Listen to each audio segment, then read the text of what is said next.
만약에 공무원이 허위로 공문서를 조작하거나 참여를 하면 허위 공문서 작성죄, 동행사죄 등으로 강력한 형사처벌과 중징계받는데,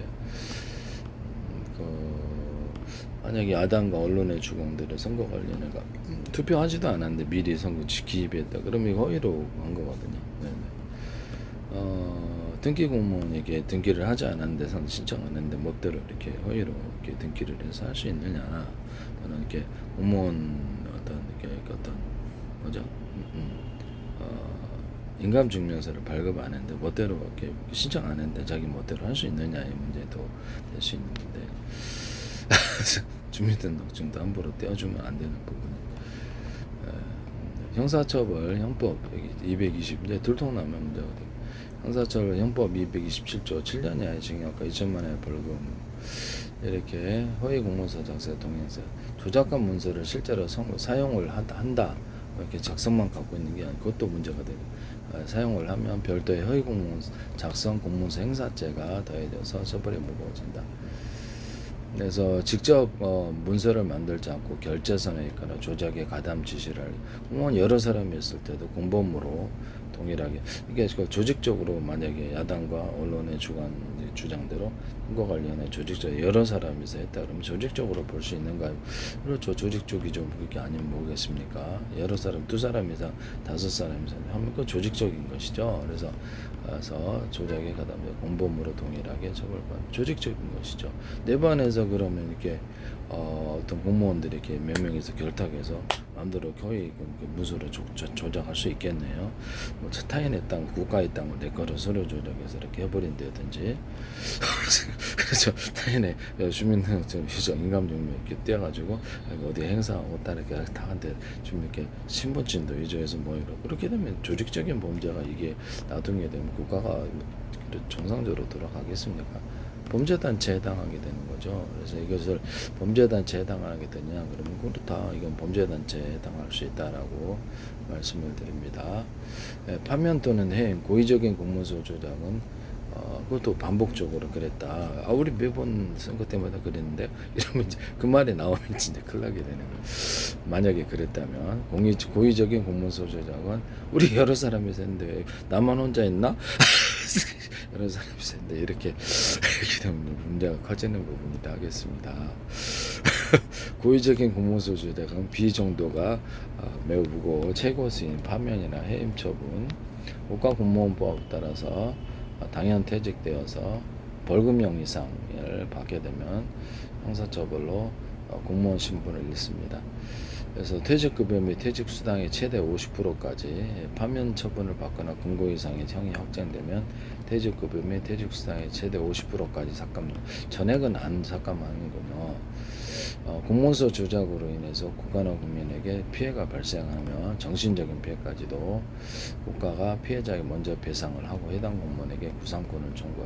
제 기술을 무단으로 하시면 불법적인 해당 CCTV 기술이다 그러면 이렇게 했잖아요. 무단으로 하시면 구상권 청구가 들어갈 수 있는 부분인데요.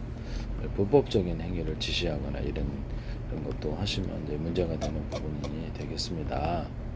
그렇죠. 지적재산권 위반 행위가 민형사로 들어가 존재하고 있는 이상은 제가 기술을 다른데 외국에 팔거나 거기서 이제 문제를 제기하면 여러분들 공소시효가 살아있는 이상은 문제가 된다라는 것을 말씀을 드립니다.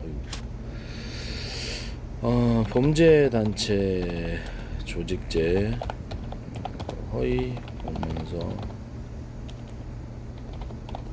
단체 조작 시 허위 공문서 단체 조작 시에 범죄단체 조직에 해당하게 되나. 공무원 등이 조직적으로 허위 공문서를 작성해 무고한 사람을 범죄단체 조직죄로 몰아가거나 증거를 조작하면, 그래서 중대의 범죄로 간주해 강력한 형사처벌, 파면, 중징계 이렇게 나와 7년 이하의 징역 2년만에 불구하고 문서 작성 권한이 없는데 공문서를 위장하고 내용을 교충 경우는 타부서의 공무원이 이렇게 책임을 할지라도 권리가 없으므로 10년 이하의 징역에 처한다. 상대방의 공무원 직권남용에 상대방 의무 없는 일을 하게 하거나 권리 행사를 방해한 경우 직권남용 권리 행사 방해자 5년 이하의 징역과 10년 이하의 자격정지 1천만 원의 벌금이다. 나한테 기술을 이렇게 달라고 사인을 이렇게 하거나 그것을 전 녹취를 다 하고 있습니다. 모든 전화를 만나기 싫다는데 자꾸 만나게 이런 것도 그래서 의무 없는 일을 행한 112 저는 먼저 할 겁니다. 전화를 그래서 딱 그렇게 사건을 하고 그렇게 대응할 거다. 그럼 만나라고 하지 마세요. 저는 만나기 싫으니까 공무원이나 이런 사람들이 나한테 만날 이유가 뭐가 있어요? 저는 기술을 판매 목적으로 하고 있는데 이래라 저래라 하지 마세요. 네, 그 다음에 그 자체가 뚜렷한 사법처리 대상에 해당한다.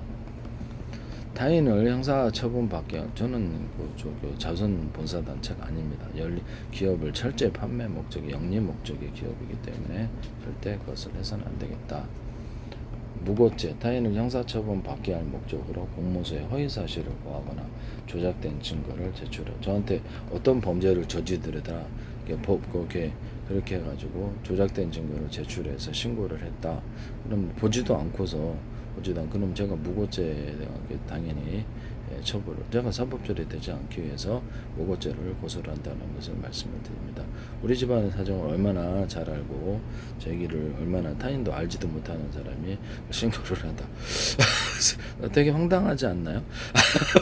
그래서 우리 집안에 들어올 때도 압수수색 영장 이런 것들이 있어야 되는 것이죠. 없으면 제가 공무원 진입이라도 불법으로 간주해서 112로 신고하거나 우리 건물에 들어와야 될 이유가 없는 사람들이 건물에 이렇게 들어오면 여러 사람이 들어오면 저는 이렇게 주거 침입으로 신고합니다. 그래서 더구나 이렇게 문을 닫혀 있는데 들어와서 이렇게 여러 사람 그럼 조폭들도 안에 계단 같은데 10명 앉아도 괜찮겠네요. 네, 주거 침입을 할 수 있습니다. 그래서 타인에게 퇴거 요청을 받았는데도 거부하면 뚜렷하게 된다라는 것은 더구나 알려진 사람들이 그러면 문제가 커지겠죠. 네. 무고죄, 공모서 허위사실을 구하거나 조작된 증거를 제출하였을 때 10년 이하의 징역과 1,500만 원 이하의 벌금에 처한다. 이런 부분을 내가 뭐 이렇게 불법 저금을 움직이더라. 그럼 저는 내버려 둘 수가 없잖아. 이런 무슨 말도 안 되니까 저는 범죄 일치하지 않습니다. 완전한 죄는 아니지만 112 신고해서 곧바로 무고죄로 들어가. 왜냐면 내가 사법처리 되는 부분이라서 어떤 범죄단체에 참여하거나 한 번도 한 적이 없어요. 저는. 그래서 이렇게 해서 뭐 연좌제도 아니고 그래서 혹시라도 그런 게 있으면 저는 한 번도 그런 일을 한 적이 없다. 이런 것을 말씀을 저는 이렇게 철저히 준법하며 살아가는 사람이에요.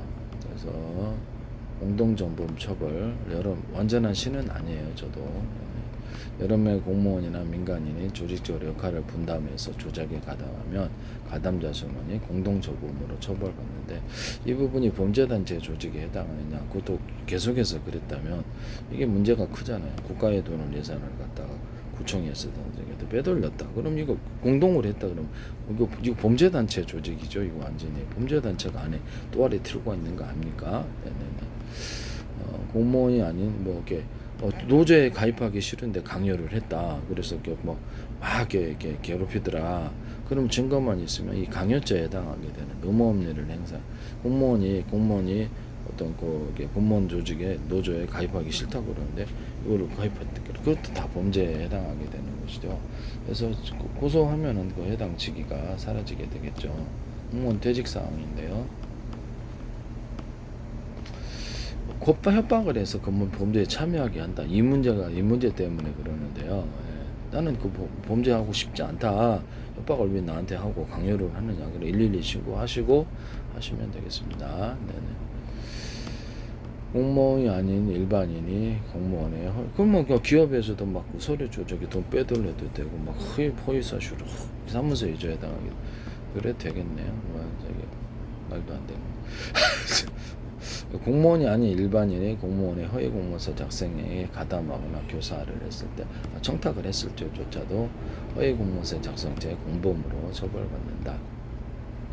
실무 담당자가 상급자나 결재권자를 속여서 허위 문서에 자기가 결재권자가 아닌데 사회 허위로 딱 사인해가지고 했더라도 허위 공모서 작성죄 간접전범으로 당연퇴직 된다. 그래서 금고 이상의 형을 선고받으면 집행유예 포함해서 공무원법, 지방공무원법에 따라서 공무원 신분이 즉시 당연퇴직 사유가 됩니다. 그래서 타 부서의 공무원이나 같은 부서의 공무원이라도 어떤 것을 하라고 강요를 하거나 우리끼리의 모임에 가입하라. 싫대는데 그래서 그런 것도 조직적인 범죄를 할 수 있어서 이렇게 타인을 형사처벌에 끌어들이는 거 아닙니까? 그래서 이익을 좀 나눈다 할지라도 공무원 월급을 계속 평생 받는 게 낫지. 이렇게 그 사법 처리되는 위험을 부탄을 안고 마음 불안을 안고 사는 거잖아요. 고의적인 범죄 조작으로 파면 처분받으면 그래도 50%는 주네. 퇴직급여 및 퇴직수당이 최대 50%까지 감액된다. 그럼 공무원 연금이 나오느냐 이게 부분인데.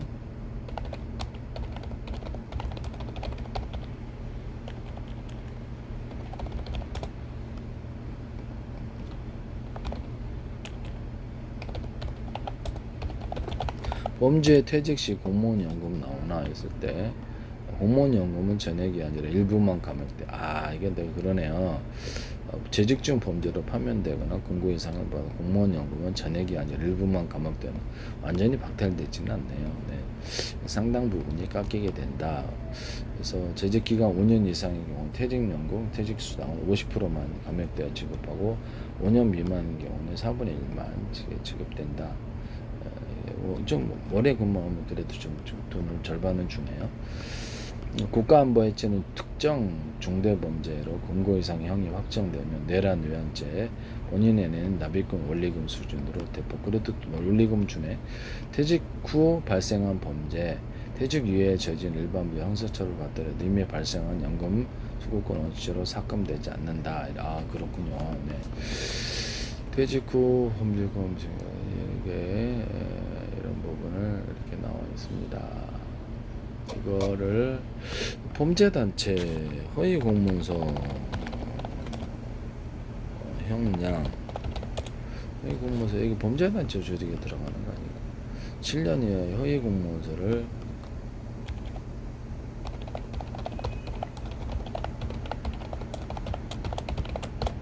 허위공문서를 여러 사람이 조직적으로 했을 때 이게 처벌을 안 받으면 계속 공동정범에 따라서 근데 조직적인 범죄는 가중처벌이나 실형 선고관에서 높아진다는데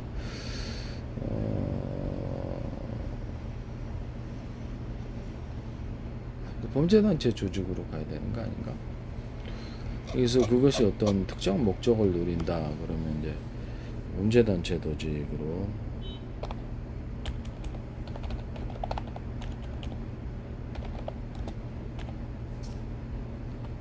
만약에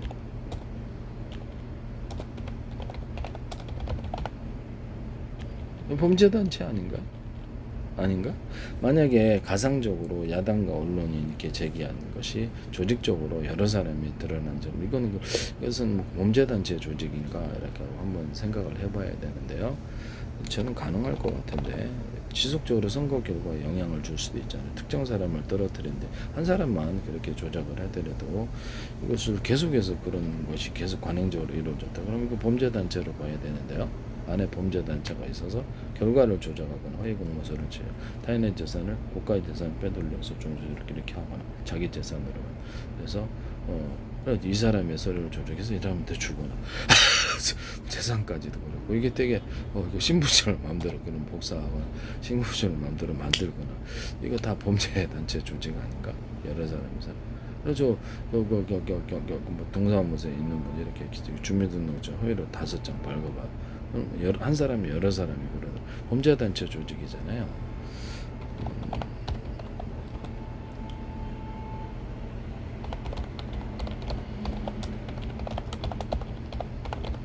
범죄단체 조직 때 공무원 얘기를 했을 때에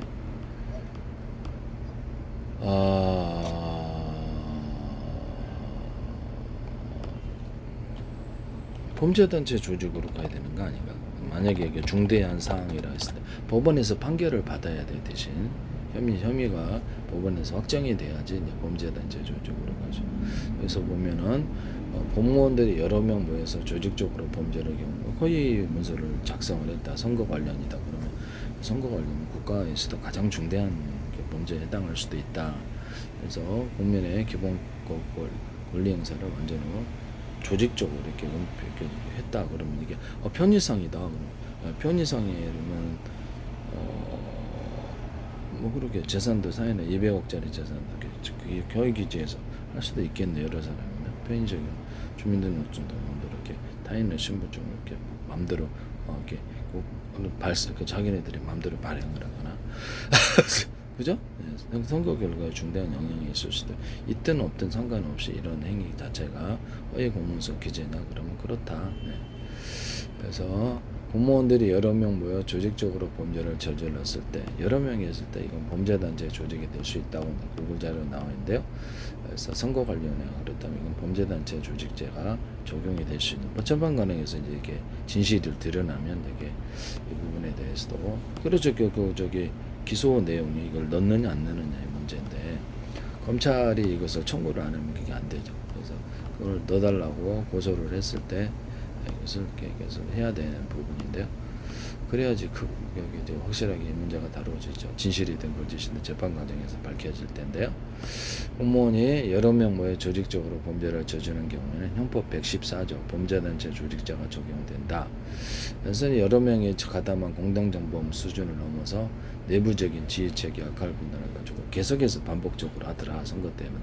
그러면 이제 이것이 진실로 드러난다면 이건 중대범죄에 해당하게 되어서 공직사회의 집단이라도 법적으로는 범죄단체 또는 집단으로 규정. 그러면 민주노총에서 이것을 불법적인 일이 회사 내에도 별 의무 없는 일을 해서 강요를 하고 불법적으로 조직됐다. 어떻게 범죄단체 조직이 노총이라도 민주노총 안에서도 범죄단체 조직이라도 그쪽으로 그래서 기소 내용에 자기가 이렇게 고소 내용에 그 부분을 적용을 해서 고소를 안 하면 그게 법원에서 안 다뤄줍니다. 그래서 범죄단체 조직으로 해서 어떤 민주노총이 됐든 어떤 데서 뭐 불법적인 일을 저지르실 리는 없겠지만 회사 내에서도 그리고 조직적으로 이렇게 문제에서 해다 돈을 빼돌리거나 국가 공무원 그래서 국가 공무원 여러 사람은 예산도 빼돌릴 수 있는 부분인데 그래서 자기가 특정 원하는 곳에 해가지고 100억 빼돌린다. 그건 범죄 아니야. 이거를 저거 매달마다 수천만 원을 빼돌리더라. 그러면 범죄죠. 여러 사람이 하면 이건 범죄단체 조직으로 가야죠. 그래서 여러 사람이서 하면 범죄단체 조직에 해당하게 그거는 이제 기소 내용에 써야 된다. 안 쓰면 이게 다루지 않습니다. 그래서 이 부분을 제가 말씀을 드리는데 그러면 뭐 계속해서 그것을 반복적으로 할 것이니까 한 사람만 처벌받게 되면 여러 사람이 그래서 그 사람을 처벌을 이렇게 놔두고 계속해서 똑같은 범죄를 돈이 되니까 국가 예산도 막 빼돌리고 그래서 이렇게 뭐 거의 잘못 작성을 하면 얼마든지 할 수가 있거든요. 부정수령하게 한다든지 타인에게 이런 것도 가능하다. 그래서 부정선에 서로 돈을 뻔뻔히 나눌 수도 있잖아요. 이런 부분을 말씀을 드립니다. 단순 뇌물 수수를 위해서 일시적으로 공모한 것은 공동정보물이나 뇌물죄만 적용됩니다. 그렇지만 부서 전체가 하나의 이익 집단으로 그래서 몇 사람 빠져도 부서 전체가 여러 사람이서 했다. 그럼 부서 전체에 해당하게 하나의 이익 집단처럼 시스템화되어서 반복적으로 그랬다. 선거 때마다 그랬다. 그러면 이제 만약에 이게 진실로 드러나면 이게 아직 그렇죠. 법원에서 확정이 돼야죠. 이게 진실인가 여부는 법원에서 판단할 일이다. 이렇게 되면 지속해서 범죄를 하면 범죄단체 조직자가 그렇죠. 뭐 서울시 공무원이라도 구청 공무원이라도 여러 사람이서 부서에서 예산 빼돌리거나 허위 공모서를 해서 투표를 걸 주민들의 재개발에 대해서 투표 결과를 조작하더라. 이게 드러나면 이제 이게 그렇죠. 범죄단체 조직으로 들어갈 수 있는 부분인데요. 그래서 목적한 이렇게 범죄단체를 구성하거나 가입하는 그래서 뭐 문서가 없어도 그들의 계획한 데에 따라서 청기를 처벌받고 당연 퇴직되고요. 연금도 불이익받는다. 범죄단체 조직에 대한 해석 기소 내용을 넣어야 돼요. 그래서 여기서 뚜렷한 증거가 있어야 되는 부분인데요. 함부로 이렇게 무고를 할 수는 없지만 해당되는 여러 사람이 참여한 것이 검찰 조사 결과 맞다. 그러면 이제 범죄단체 조직으로 기소 내용에 쓰고 검찰에 요구를 해야 돼요. 고소하는 사람이. 근데 그걸 안 하더라. 그럼 그것도 이제 직무유기에 해당하게 되거나 은폐, 사건 은폐 축소 부분이기 때문에 이렇게 해당되는 검찰 공무원에 대해서도 것을 고소를 진행하거나 하면 문제가 되겠죠. 시민단체 같은 데서 일단 시민단체를 구성해서 할 수도 있다.